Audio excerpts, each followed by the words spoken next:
Yeah. You know it. I voted. I was sort of considering why bother? Yeah, right. So I had no idea where to vote, or even if they would let me vote. So I run out of the house, Googling and map questing, trying to figure out the street, and then I finally arrive on it. I actually made it. I walk through the door, and there's this kid and an Indian woman sitting at the desk, and I walk up to the kid and I say, "Can I vote?" And he says, "Yes." And the Indian woman says, "You're District 19. And the kid says, "You're in the longest line." And I was like, fine.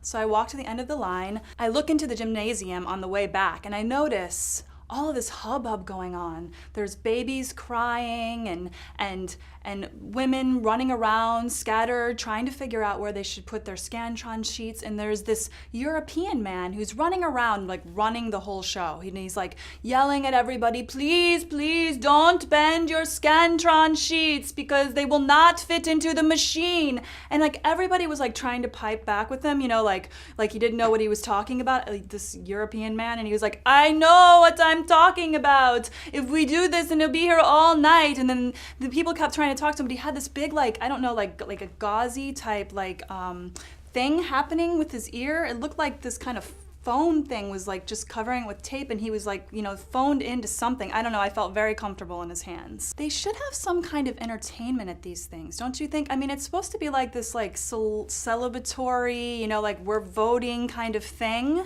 but instead it was like tense and quiet, and everyone was like a little underdressed. I mean, maybe that has something to do with the big, humongous hurricane that we had, so that's understandable. But I somehow just managed to like go dressed to vote, and I had like this humongous like big hat on, and I finally get up to the desk where the lady is going to check me in, and she's staring at my hat so much that she forgot to check my ID.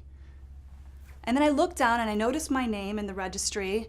It was signed and my signature was next to it. And I was like so excited because I'm like, oh my God, I'm gonna vote. I'm an American and I can vote. And then I realized, oh shit, I don't know how to vote. I mean, I should have been paying more attention. So I beckon over the European man and I quietly whisper into his good ear because I didn't want him like to call me out in front of all these people. And I was like, and he's like, "You just fill out the circles." And I was like, and he was like, "Just the circles." And I was like, "Okay, but if I don't know and I want to leave something blank?" And he's like, "Just one across the top, as many as you want down."